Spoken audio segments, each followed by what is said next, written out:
Hi, my name is Rob Pace. I'm a neurologist, and I'm making videos trying to help people understand how our brains work. And I want to talk a little bit about thought loops. So your brain functions in a series of loops.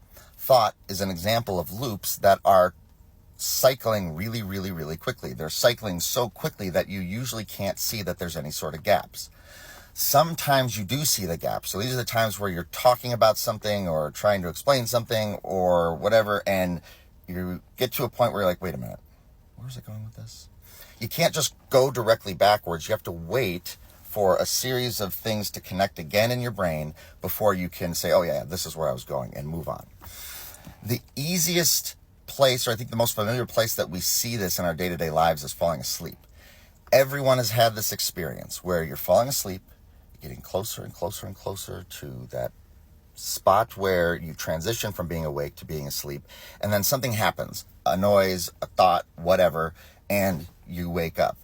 You can't bring yourself backwards to fall asleep again in another few seconds. You have to wait for the series of things to click into place again and essentially hit that exit.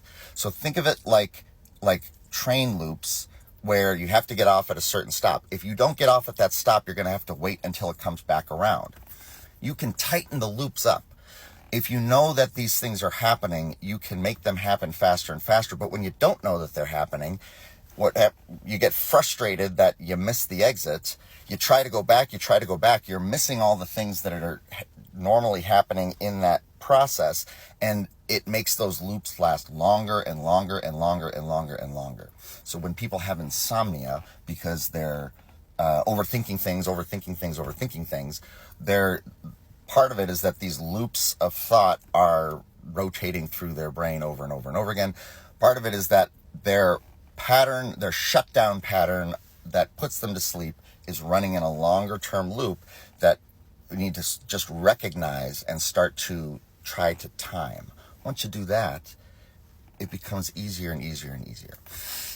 We're going to talk about these thought loops a lot more in future videos. Thanks for watching. See you soon.